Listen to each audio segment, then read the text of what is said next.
then like 1 second, I was like, yes, no, damn it.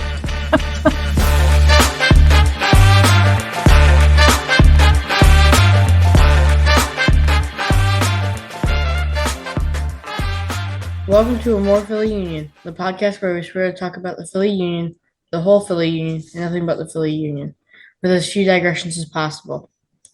We are your hosts. I'm Nate. I'm Paul. I'm C. And I'm E. Welcome to another episode. Catching up on the Help Us, Help the You challenge. We are up to 805. So 45 more downloads since the previous week. Mm-hmm. And it's our biggest week so far. Yeah.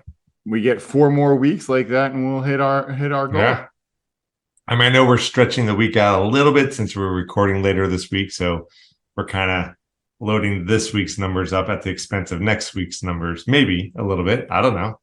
But hey, 45 is better than 44, which is better than those other 43 numbers before it.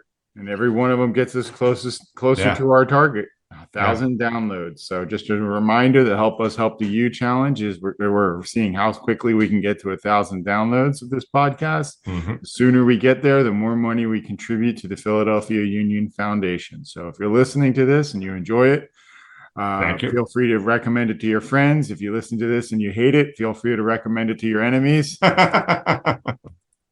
right.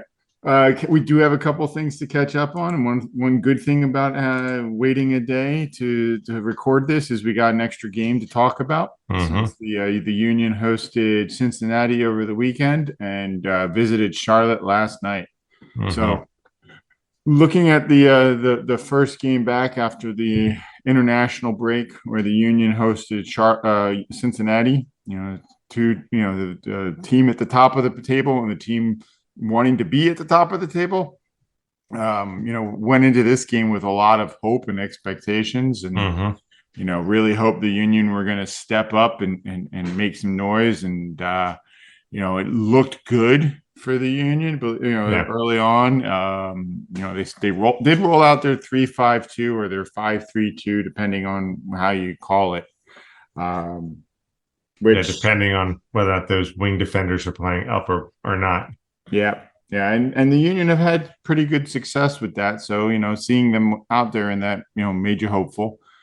I also noted that, that was a big night for childhood cancer at the stadium. And I know we talked about it in the last podcast, that video about Kai Wagner and his wife and their kids and how they've made connection with one of the kids that the Fearless 43 or I think used to be part of the Fearless 43, and how I think her name was Charlotte. She's been battling, and anyway, the reason I bring it up is there were a number of cutouts being bounced around the Sons of Men section that were her face. That's awesome. I don't know if you guys saw that or not, but yeah, it was kind of neat to see that. That's cool. As far as the game, it looked hopeful, looked really good actually. The Union getting up early. And then ultimately they ended up surrendering two goals in the second half. Yeah,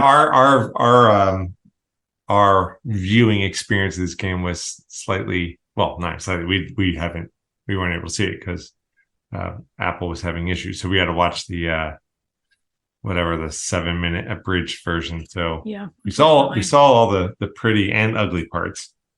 Heck. In this game, they could have spent 7 minutes just on the yellow cards. Yeah.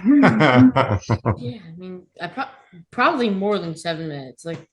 Because just the yellow cards alone were like it was a huge line of just, them waiting to come. What was it, 14? 11 yellow cards, man. Second highest or one short of the MLS record. Wow. I thought the record was 13. We had 12. Whatever it was one short of the MLS record. And looking at the disciplinary summary, 3, 6, 9, 12 yellow cards. I was right. Yep. Disciplinary summary sounds like something a vice principal would write up. Yeah. Yeah, the first half was, Matt Miazga, he's an experienced defender. And it definitely just looked like they wanted to muck up this game. And Miazga was in the ear of the referee every 30 seconds, complaining about any slight, imagined or otherwise. Just complaining about absolutely everything. He got a yellow card early, but then somehow or another did not see another one, despite the fact that anything he could complain about, he was. It was as a fan of soccer as a free-flowing, fast-moving game, this was not a good game to watch. Yeah. Just every chance they could to foul, they would take it. Definitely, surprisingly, seemed like these two teams did not like each other and wanted to get into it. Didn't we say like last week that with respect to the Cincinnati game, we said something like, right, both teams kind of respect each other? Maybe not for the playoff push. You know, all bets are out the window. Or yeah. I mean, I liked this game. It was fun, but in a way, it didn't feel like soccer almost. Like, you know what I mean? Soccer, as I agree with Paul, aka Dad. I don't know. I felt like I'd be professional. Hold on, we got to take a moment to process that one. Yeah, that's a new one. Okay, all right, go ahead. Anyway, you call me Dad. I'll call you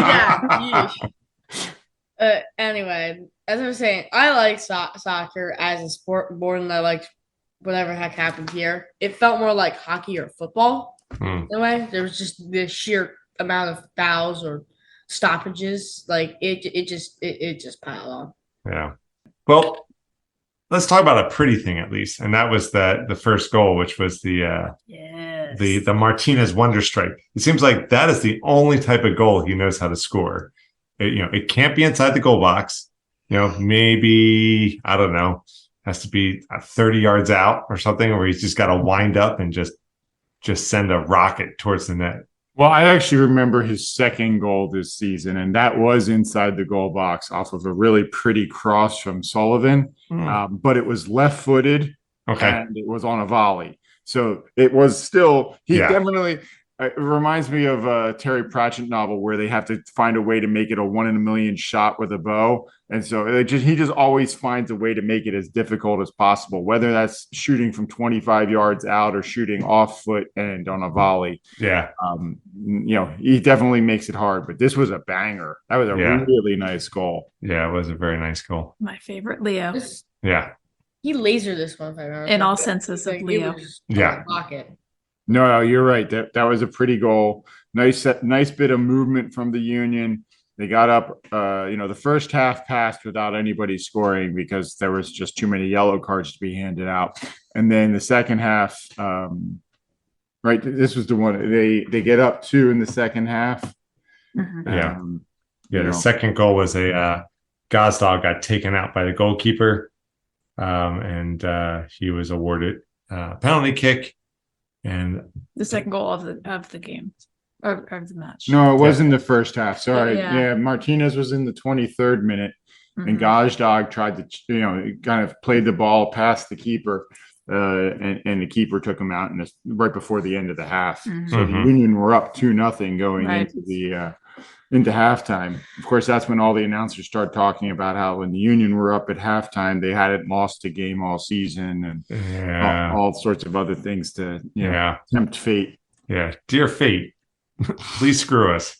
Fate said, dear fate, hold my beer. Dear fate, we totally dare you. And then they brought on Bupenza, and he was like, "Yep, here we go." Yeah. But I think so Gazdag is continuing his completely perfect PK record. Yeah.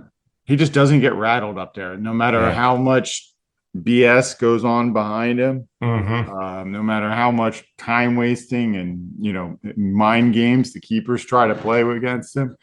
He just keeps putting it past him. So, good time to mention that with this game, he now has officially scored the most penalties in a single MLS season. Really? Yeah. Wow. That's as of this weekend. As of Saturday. I have a second. Yeah. Yeah. Thing for Wednesday, but pretty closely related, but as you might guess. I wonder too if if it's a team strategy, and maybe it evolved as the season was going on, but to let Gazdag just do these PKs. So one, he's just running up his own personal record, like in that respect, and with respect to the league. But two, I'm not sure where he's exactly standing right now, but he's getting pretty darn close to the top of the league scorers. So it's almost like, let's try to get as much shiny bits out of the season as you can. Yeah. Yeah, I mean, so this game was, frustrating because of the play on the field and the yellow cards and how many of them there were, and then giving up the 2 goals. And then because there were so many yellow cards, eventually there had to be a couple of red cards. The defensive midfielder for Cincinnati ended up getting his second yellow card early.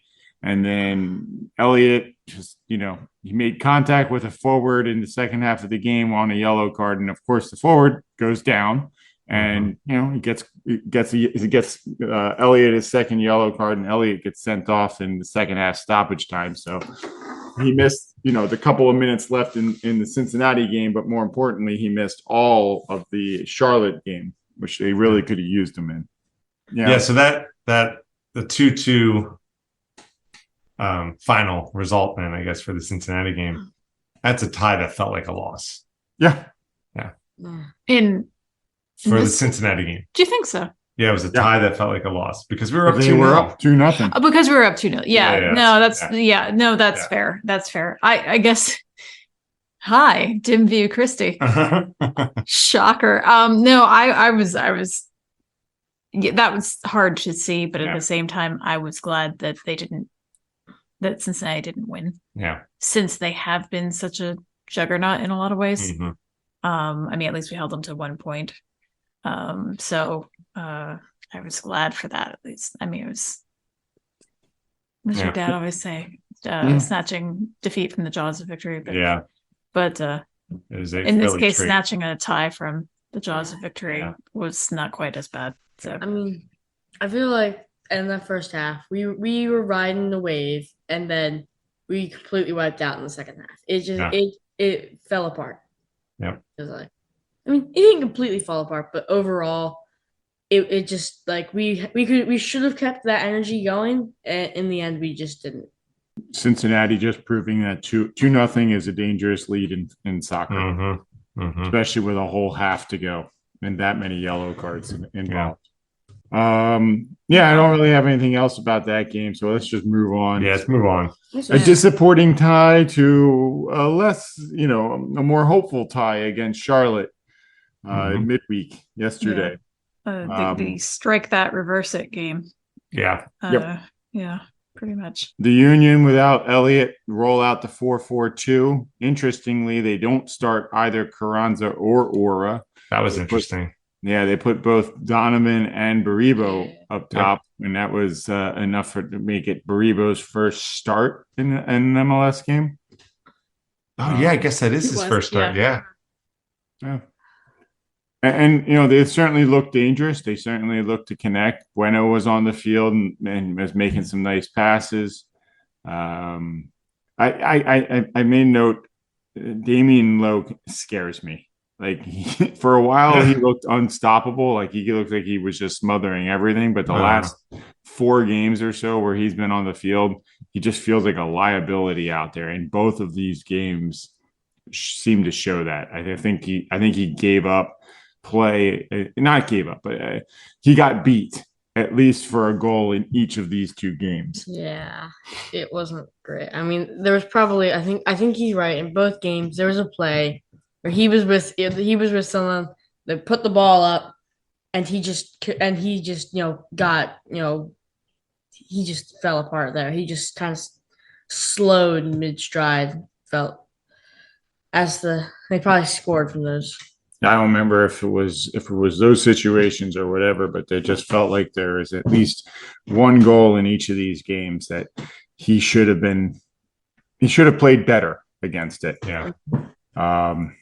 But I mean, obviously, first half in this Charlotte game, neither team gave up a goal. Neither team, did enough to win. Although I do remember Baribo making the one run, and there was a nice cross. It was just a little high for him to get ahead, or a little high for him to get a foot to, but too low for him to get a head to, or it surprised him getting around the defender. And it was a real pretty pass. I was hoping he could have done something. And then Donovan also had an opportunity on an odd man rush, kind of a breakaway, but the keeper made a great play against Donovan and stopped the shot. Mm-hmm. Yeah, Donovan, he's like a little aura in training. I just felt like he was making all these fast runs down the field. Yeah. Because I felt the first half, both teams were kind of evenly matched. Each one would kind of get their their try to get the ball down the field, and they would get their time on the ball, and then the other team would stop and turn it around. But I just remember noting that Donovan was pretty consistent in just making those sprints, and there were one or two long passes to him. And I think I remember hearing the announcer say something like, "Donovan's off to the races." Yeah, the speed is nice to see. It's just would have been even nicer if he could finish that last bit, And I would say, in Charlotte's credit, I did hear Swiderski's name mentioned quite a lot, and then there was another midfielder they talking about that was connecting well with Swiderski. Yeah, they had some opportunities going the other direction, and Blake did have to make more than a few saves in this game to keep the Union in it. Mm-hmm. But it was the first 16 minutes of the second half, the Union were going to dig themselves a hole, give up two goals early on. Yeah, the first one was that scramble in the box that Justin Miram was able to put away. It just looked like almost like a Yakety Sachs point a series of almost clearances. Well, that was the one where Lowe did get his foot there at the last second and kind of broke up Capetti's attack. Capetti was definitely a dangerous element on the field for Charlotte, but unfortunately, while Lowe got his foot there in time and broke it up, the ball kind of bobbled out to Bedoya, where it just the ball was just lagging behind him and kind of got caught underfoot, which then stopped and set up that Miram goal really nicely. It was like within 1 second, I was like, yes, no, damn it. Yeah, Bedoya, that T-shirt. Yeah. Yes, no, damn it. More Philly Union. Add it to the list of our swag. I like it. I'd buy one. Yeah. Yeah. Yes. No, damn it. I'll work on that later. Did you want to say something about Bedoya? It's just that really I'm going to say that perfectly. It was just it lagged behind him. He caught it badly. It feels like he should have been able to do something, at least known that he was in the center of the box, at least, or had some understanding. It was just bad from the second that ball snagged his legs. There was nothing good that was going to happen from that moment on. Yeah. Don't criticize my alley. Dovetail on it. It was nice to see Ali start, because he has not been starting. So that was nice to see. It was just, as she said, Paul, was it Yakety Yak? Yakety Sachs. Yeah, something like that. Yeah. Hey, don't talk back. It's a new one. So after the Union gave up the first goal, they made a couple of subs, pulled out Baribo and Donovan, and put Ora and Carranza in. Jim it seemed like Curtin trying to reconcile or recover something out of this game. I thought that was the second goal. So it's kind of nice to see the triangle of the triangle of death at full power. So you're down with TOD. Yeah. So it's kind of I was feeling optimistic when the full triangle of death was out there, but they weren't digging that hole though. So 5 minutes after Ora and Carranza took the field, Cincinnati kind of felt like against the run of play got a second goal. Like it was in the play. They built up, they got the goal, but it seemed Charlotte. like Charlotte. Thank you. Sorry. It seemed like the momentum was kind of building towards the Union, and Charlotte got that goal, kind of on a counter. Yeah, I mean, it was a nice finish too. Well, I'll just say that much. It was a nice finish. Yeah. And then Martinez went down shortly thereafter, and I guess he's still dealing with is it a hamstring injury? I think so. Which is not good. He's such a critical component out in that field. So he was subbed out, and McGlynn came in, and then Bedoya came out. Yep, same time. Sullivan came in. So we're keeping a healthy supply of Irish names on the field, though, so that's good. That's necessary. And it would prove not too long after that second set of substitutes that the Union would get one back. Yeah. Ball work down the right side of the field, cut back. I thought it was Sullivan that got that goal. Was it? It was Sullivan. I think it was. It was Carranza Sullivan. Carranza, right? yeah, exactly. You got it. But there was a quick little move in the midfield, like that fed the ball up to Carranza. And was that Sullivan who started it off? I should have watched I think it was rewound that part, but it was a nice little cheeky, dribble around the one player and then fed the ball up to Carranza. So, but it was a real quick Carranza from just outside the right part of the goal box, passes it diagonally in front of the net, and Sullivan just opens up the hips and just taps it or just puts it right in. It was really very with authority. It was good to see. Of course, that was like 69th minute. And, then the Union just kept looking for that last goal.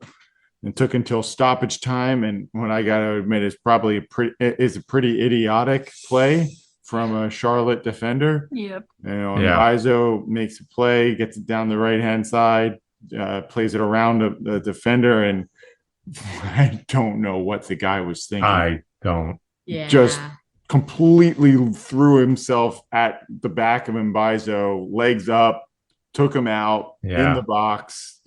Clearly a PK, arguably a card.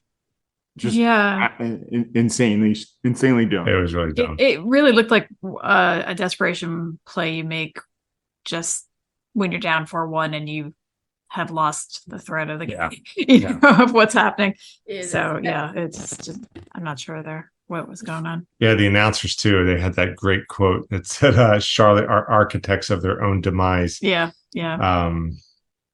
It was, I think even the fans watching from the stands were like, that's PK. It got real quiet. There's no, real quick. There's no, and I think at this point, the fans were getting pretty sick and tired of this ref because there was a lot of booing. There was actually right before that, there was chants from the fans with the whole ref, you suck, which was oddly familiar. Yeah. And, usually we're the ones with the complex. I wonder where that one came from. Yeah. But the way the game went forward was just, it was like the mirror image of the Cincinnati game where Gazdag gets awarded or gets to take this PK. Yeah. Yeah. You're right about that the actual cause of the PK. It's something that you do when you're down, not when you're the 7th minute stoppage time with or like the 6th minute stoppage time when you're up 2-1. Yeah. Like it was a position where they could not afford that one goal, and the defender just makes a really dumb tackle. Yeah. So Gazdag continued his streak of perfect PKs, and he still now gives the Union their second goal, and he's still tied with I think about 8 other players for second place and top scorer for the league. Yeah, and if I understood it correctly, he with that one he has 19 consecutive, successful PKs. So and that is a new record. Wow, that's insane for MLS. Mm-hmm. Wow, I mean, I remember I was watching him during when he was getting ready to take that PK, the second goal for the Union. And he's just standing there with his hands on his hip, and he's got his head down, just kind of staring at the grass in front of him. Carranza is doing like crowd control around him because these Charlotte players are crowding. And I was just thinking, Paul, actually what you said earlier, it's just like he just goes all Zen mode. I think he just kind of like, he must be like clearing his mind. I don't know. And and he just puts it in the net. Yeah. So the man just doesn't miss. Yeah. It's a sight to see somebody perform something. I mean, arguably easy, but it seems simple. The way he does it seems simple, but it's not easy. Meaning what he's doing is just picking a side and driving the ball there. Yeah. To do it as well as he does, as consistently as he does, whether the keeper guesses the right direction or not, he still beats them. Yeah. I mean, the Cincinnati game, the keeper guessed right, even got a finger to the ball, but it was just powered in. It didn't matter. Yep. It's a statistical, it's starting to become a statistical wonder what he's doing and here. Such an unassuming presence too. Like he doesn't, I mean, so are a lot of players, I guess. You know, it's not like a lot of soccer players are super imposing, but but he's no Jordi Alba, so don't get started. I'm working on it with my therapist. So these two games were just like mirror images, right? Yeah, and I mean this I mean, at least we went out on that nice high note, and Gazdag getting his a record and all that kind of stuff. But this second game was a tie that felt like a tie. Oh, I was going to say this was a tie that felt like a win. Oh, wait, that's the one thing. Like that would make it a better mirror for me personally. It was a tie that felt like a tie. We were, I was grateful that we came back and got what we got. Yeah, I agree. Yeah. I agree. Especially playing against Charlotte, who's below the playoff line. Like the Union needed to pick. Granted, tying against Cincinnati pretty much ends the chance, in my opinion, that they're going to seriously contend for the Supporters' Shield. At least winning this one would have helped get them more into the challenge for second place. Yeah. Especially since Orlando is getting so freaking hot right now. And, the Union are still behind others in the standings. Yeah. And so I would agree with that. That felt like a tie that was, it felt like a tie. It didn't feel like a victory. It felt like we should have gotten the 3 points out of this one. I'm going with the tie that felt like a win just so I can maintain narrative cohesion.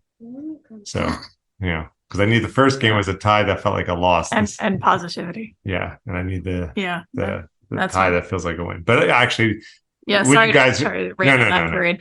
But what you guys are saying, I totally agree with. And Paul, I agree. Like the fact that we didn't win against Cincinnati pretty much, we're not going to, I got to look at the numbers, but we're approaching mathematical certainty that we are not going to win Supporters' Shield. Now we just need to get as far up the table as we can so we can be better positioned for the playoffs. And we need to win these games against like Charlotte, Talking mathematical certainty, the one good thing that did come out of this unfortunate tie is that the Union secured a playoff berth. Yes. Mm-hmm. Yep. Right. So we will have a second season. Yeah, it's not how anybody wants to win a spot. Finishing with a tie, and like I said in my notes, it feels like they clinched a playoff spot with a sigh. Playing against Charlotte, it should have been a win. They should be pushing to try to move up the standings, try to get a few more home games, and it's tough to watch right now. We are so positive tonight. We're just so full of positive energy. Well, it's also been a long week, so we're trying to maintain our production schedule and all that. And it's just kind of like, just non-union related long week, but I think we've been more pumped, right? It's like, dude, that game, we crushed it. It was 4-0. Let's go. It's like, kind of hard to get 2-2 and 2-2. And it's been a long week and we need to start winning these games so we can kick ass in the playoffs. And be perky. Yeah. Yeah. I mean, it would be nice to see them turn it around and Yeah. give us something to cheer for. And it's there. They just Yeah. gotta string some results together. And, Yeah. Yep. what was it? They have 8 or 9 games in 5 weeks, I think it was from last Yeah. podcast. I think it was 8 games in 5 weeks. So They've got opportunities. yeah. And I mean that, and we'll get to that in a second, but that pace is totally going to keep going into this coming week's games. Okay. But before we get Yep. there, a couple of other topics. Glesnes was called out for, he has 100 consecutive starts, which outside of keepers, you just don't see many field players get 100 straight starts. So a little bit of an Iron Man, Cal Ripken kind of a run he's got going here. Yeah, he's actually, according to the wording, the second field player in the league's history to do that. 100 consecutive starts. Yeah. So that's right. Because Ray, his weren't not necessarily consecutive. Right. That's right. Okay. it's the consecutive that. Yeah. That's 3 straight years. Wow. Hence the Cal Ripken reference. Gotcha. I'm catching up with you guys. Out of the second game, Quinn Sullivan was named to the MLS team of the match day. I mean, guy shows up for 20 some odd minutes, gets a goal, seems dangerous out there. I think that's probably fair. Yep. Quite well. Yep. And then, Apple TV. They dropped the ball a little this weekend. Yeah, because we praised them last week. Yeah, exactly. That's right. We gave them all those kudos. And what do they do? They give us a recap. But Tuesday. Yeah. For a Saturday game. We didn't get around to actually trying to watch it until Tuesday. And just a recap. And that was on, I have mentioned before, we are primarily Android. Exclusively Android household, not for any particular reason. We're not protesting anything, but we thought maybe it was just us until Paul sent us a screenshot of your device, and you had the same thing, only the recap. So way to go, kids. Thought we had this cleared up in March, but by today both games were available, so we were 8 matches. Excuse me, I don't know why I always do that.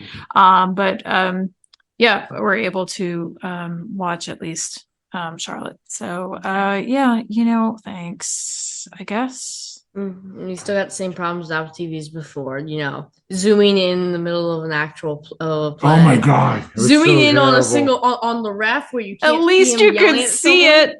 But you can't, he's yelling at someone actively and you just can't see who it is. Oh my God. He gave a card to somebody and we couldn't see who he was gesturing at. It was just. Which game was this? This was the Charlotte. No, this was the. It must have been Cincinnati game. Okay. Yeah, I think there so many yellow cards. So many yellow cards.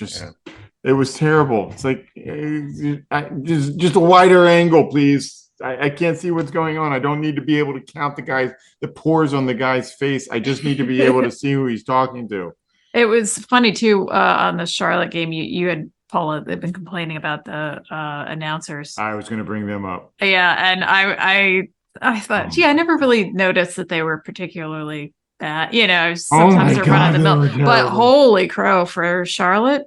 Danny, come back. There were several erroneous statements, and to his credit, he didn't a minute later corrected himself. Like at the end of the game, he was saying how the Union are still waiting to see if they clinch they'll still have to wait to see if they clinch a playoff spot next week. And we're sitting there making our notes no, they're clinched. I don't know what the problem is. And then he did correct it. A minute later, he's like, "Oh, I'm sorry." But it wasn't even mistakes. It was just poor. I which is so subjective to say, but it just was like no, they were objectively bad. They were objectively bad. They were objectively bad. Let's at least give credit where credit's due. That I still like the line. Charlotte is the architect. The architect of their own demise. I did enjoy that. That was and all right. So that's their boom goes the dynamite. There you are. Goes the dynamite. That's it. Pretty much, yeah. So E for effort that one particular thing, but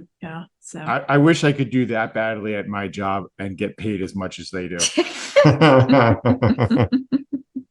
All right, so getting past Apple TV and whatever announcers they assign to whichever games, hopefully things will be better moving forward. Do you want a fun little tidbit? Yeah, fun tidbits. Fun tidbit. This is actually from anybody who follows the union will have seen this, but if you've traveled at all, really anywhere, that you will find a Philly, and I'm air quoting, you can't see me, but a cheesesteak in a lot of places where they should not be. And apparently peppers do not belong on a cheesesteak, people. Bell peppers do not belong on a cheesesteak. I don't have a lot of rules about cheesesteaks, but here's one that I think is good. No purple rolls. Purple rolls? Apparently at the Orlando Stadium, you can get a Philly, again, air quotes, cheesesteak on a purple roll, and it is just as revolting looking as you might imagine. Does anything look good on a purple roll? No. Purple No. It should be a color that belongs in food. That's why no one likes eating eggplants. It's vivid. I mean, they have pictures?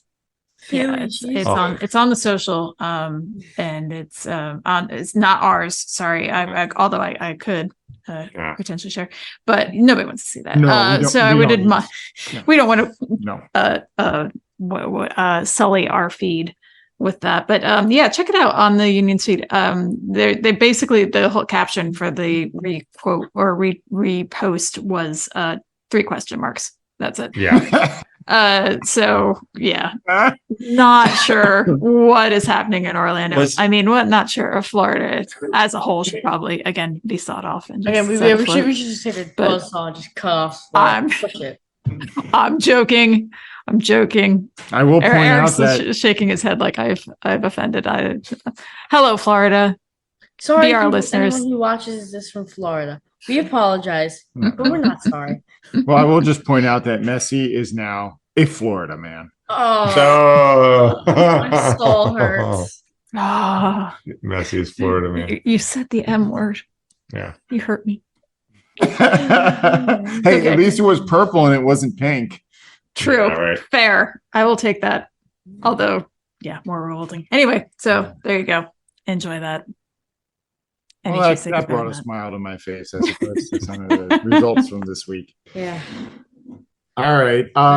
Did we want to do anything trivia wise tonight? I don't know if I want to do one real quick. Sure. Yeah, sure. I did a little bit of homework. So Christy, don't look at my screen. Okay. I can't fully see it. So last week was our off week, and so since we didn't have a heck of a lot of soccer to talk about. We had some, but I kind of did a little bit of a dive back into our own episodes. Oh, cool. So this is to make everyone feel to really raise the stakes. This is not trivia about anything. This is trivia about us. So no pressure. So feel free to give us grief, any listeners who know the answer and we don't. Because you will. Yeah. I think this one is kind of easy. I think you guys could. I expect Christy with her archival memory will get this one. See, you set me up like this all the time. And it goes south. And I'll wager a cup of coffee she gets it. Here's the question: what was the first episode? So basically, what episode number was it where was the first time we used our current intro song as the intro song? Do you want us to buzz in, or do you want us to do Price is Right style? Or should we each take guesses and see? I guess we probably should have thought this out better, but whoever's closest. Yeah. Not going on.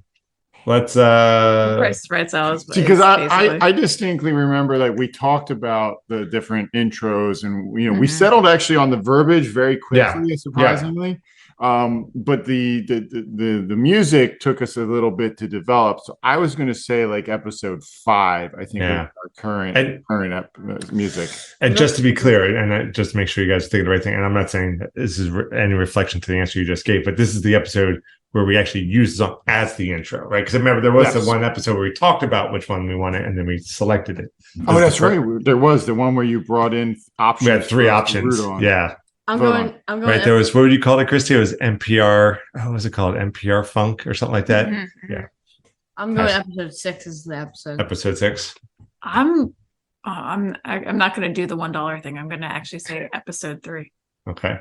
So episode 3 for Christy. Paul, you're saying episode 5, Shooting myself in the Nate? foot, aren't I? 6. Yeah, 6. 6. Yep. Correct answer is I am getting a cup of coffee. It's episode 3.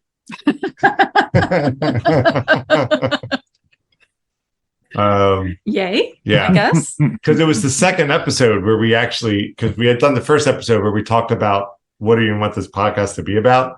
And then I think we talked about a game coming up, or the first game of the season. And then the second episode, before we got to the second episode, I just started diving around on royalty-free music websites, and I found those songs because I thought it would be kind of fun to get a really well-produced intro. Look at us.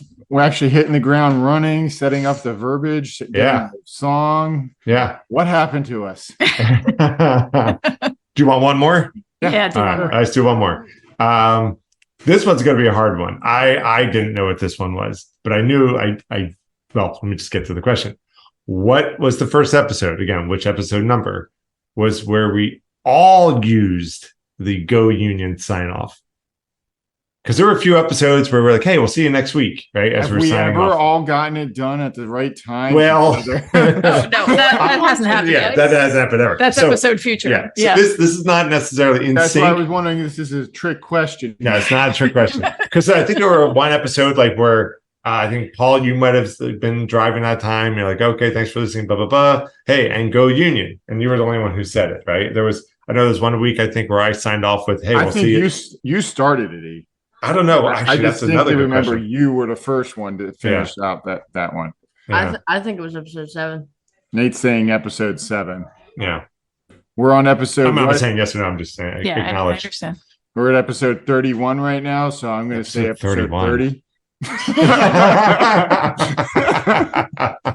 No. It's been a while. We have been trying to get better at it, and working with Zoom, where we got all of us at least to try to say it, because we all just are, lemmings and following the crowd. I'm going to say episode 13. Okay. So we got a 7, we got a 13. Christy, do you want to venture a guess? I'm gonna go 10. 10. Split the difference. What's the difference? Well, one of you guys got the right answer. And that person is Nate. Hey, Episode 7. Episode 7, The Tempest. And that was one of our first really big downloaded episodes. Now, partially that was due to me not realizing every time I hit play on on a web browser, it counted. It registered. So, but that was one of our first big ones. And Go us. all right, let's just end it. We'll do rule of threes. I got one more. And this is actually the last one. I have a couple more ideas, but I haven't actually done the research yet. So what was the first episode where we had a stinger? Ooh. Oh, you mean the post-credit stinger? The post-credit stinger. Because that actually, I feel like that came about pretty early. Because just for the history here, just for any listeners, Paul, you were the one who suggested for the intro, like, oh, we should get like a cold open. A cold open, like take a clip from the episode and just put it at the beginning. Mhm. And I think that might have been episode 3 or 4, because the first time I did it, when I edited it, I wanted to find a quote. And I kind of want all of us to have a part of it. So I kind of stretched the intro beats out a little bit. And each one of us had a little one-liner. Christy, I think you had to think about you're blaming the result on whoever gave Carranza his haircut, which was kind of set the bar. 6. But then it was a bad haircut, yeah. to be fair. So that was Paul's idea, which it's such a great idea. I love that little stinger or the hook right at the beginning. But it took a couple episodes in where I don't know who threw out the idea about putting the Nick Fury stinger at the end. But yeah, so any guesses on which episode that was where we had our first stinger? Nate guessed 6. 6. All right. But I do also wonder if that helps keep people. I mean, our outro is not particularly long, so hopefully people stick around just so. There's probably people listening right now, like, wait, they have a stinger at the end of the episodes. There's probably people listening right now going, "Why am I listening right now?" Oh, I know why I'm listening. I want to help out the Philadelphia Union. Yeah. All right. So when did we have a pre-credit? Post-credit. Oh, post-credit. This is at the end. This is at the end. Post. I'm gonna swap to 8 then. So Nate's jumping to episode 8. So you want from 6 to 8? Okay. I'm just gonna guess 12. 12. 8, 12. Oh, well, going I'll back just with go 10? 10 again. Split the difference again? Yeah. No one got it this time. Nuts. But Nate was closest. Once again, it was episode 7. Was it? Wow. Yeah, we really pulled out the stops, I think, in episode 7. All I think that's when we were really starting to hit our stride in terms of how we were producing our each episode. And do you remember what the reference was? Does anybody? No. I think this was a game. I forget what game it was for episode 7. What's that? Was this one where we went to their house? No, I just wanted to record it because I think Martinez had some shenanigans in this game because the sign off, the stinger was Christie's line about refs have to know how to swear in a lot of different languages. Yeah. What if you ever had a fan that really liked this podcast, I would love to see just a breakdown of how many of the pre and post episode stingers go to Christie, because like Eric and I are just fighting for second. Yeah. When we record and like, because Paul's down at his house, Christy and I are at our house, so we're watching each other via Zoom, and I'll usually when Christy throws out the zinger, Paul and I just look at each other in the windows like, yep, she got it. And like, yep, we're not getting it this week. Does that mean I have the supporter shield of this podcast? Ooh, we should start doing that. All right, you know what? If I get time, because that's actually one of the questions I was going to research, and that is who has the most hooks, which is the opening line. I'll have to go. Now it gets a little complicated because some of the opening goofs are shared by multiple people. So maybe I'll just, if you're in the opening hook, it counts. Even if you're like just saying that's fair, agreeing or something like that. At least you have to say something. If it's not, because I think most of them it's you guys doing something and then me just laughing. So which makes it very easy for me. That's fair, unless it's Paul. I'm the little brother she never wanted. Yeah. That's right. Yeah, this is one of our more personal digressions, right? Yes. Well, I like the supporter shield thing. Maybe I'll the stinger shield. The stinger shield. Yeah. Which what I don't want to happen is like every episode going forward will be like, and that's what she said. It's like, all right, guys, we're trying too hard now. You try too hard. You just gotta roll with it. Plus, there is like, I probably have to excuse myself from the competition since I'm the one who does the editing. Like the remaining 5 episodes, like I get the intro. Okay, needs to come back. Well, I gotta do some homework now before next week. Thanks for doing that, E. That was fun. Yeah. A little look back at the first 30 some odd episodes or 30 episodes of the podcast. Yeah. Maybe at the end of the season we should do like a little, also do a recap for the season. A little retrospective on our first, which is, I can't believe we're up to 31 episodes. This is just these are like bonkers. This is like grown-up stuff, I guess. I don't know.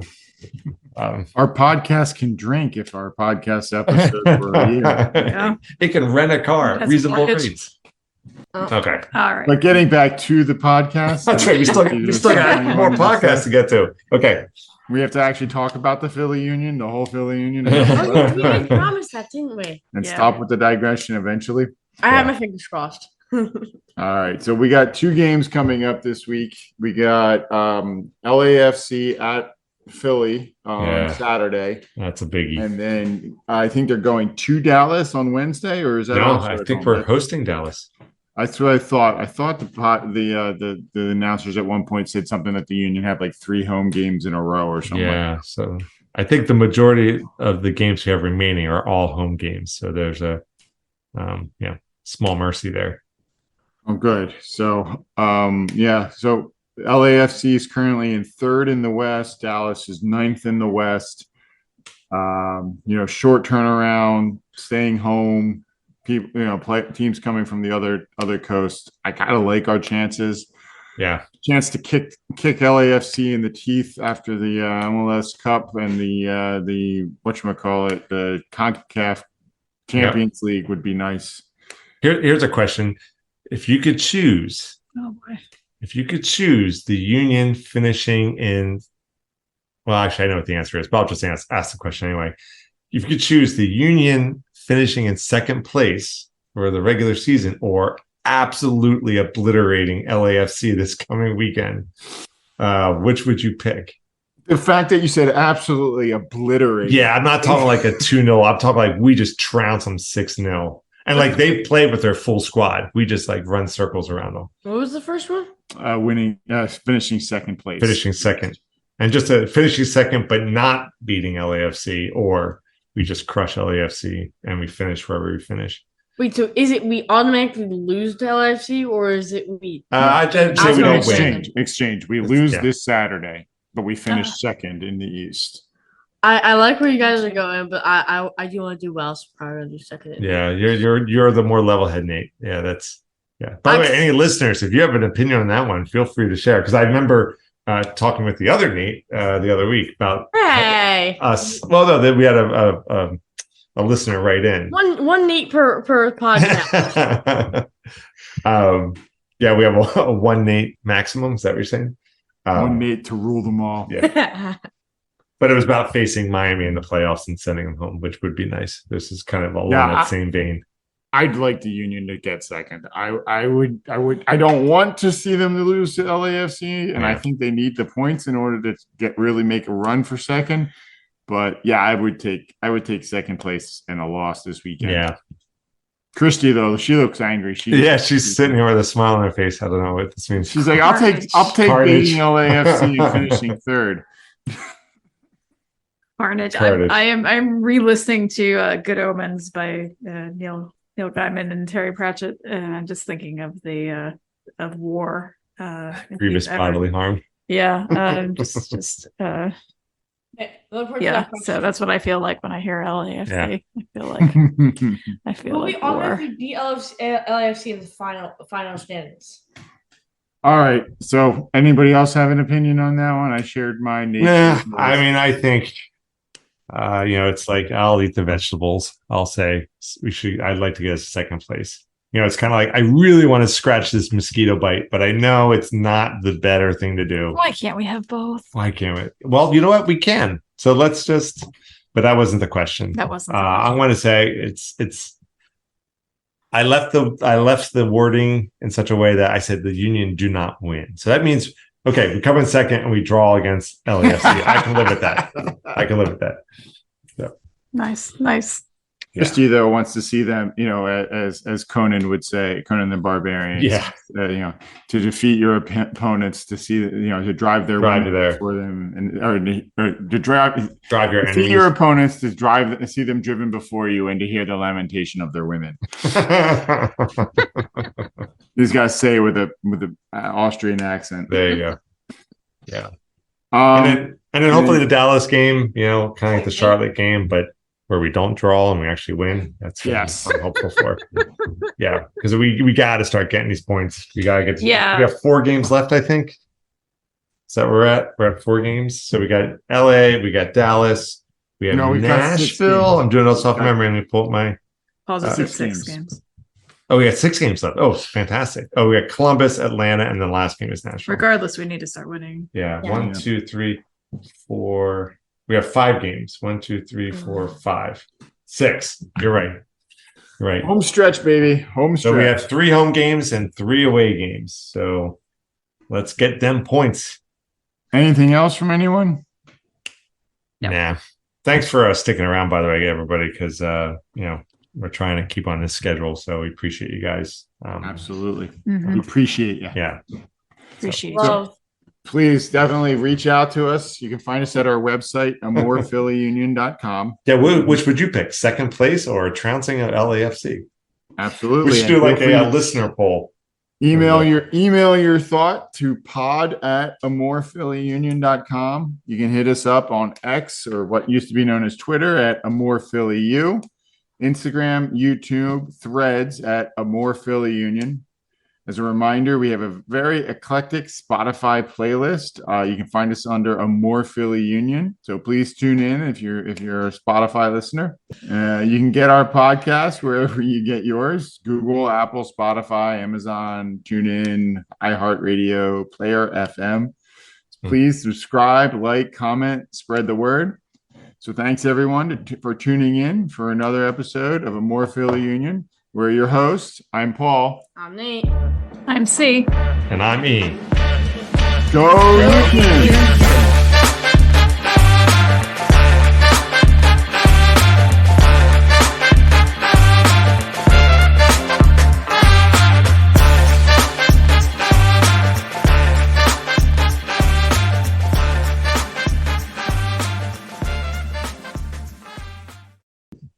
We're off with that one.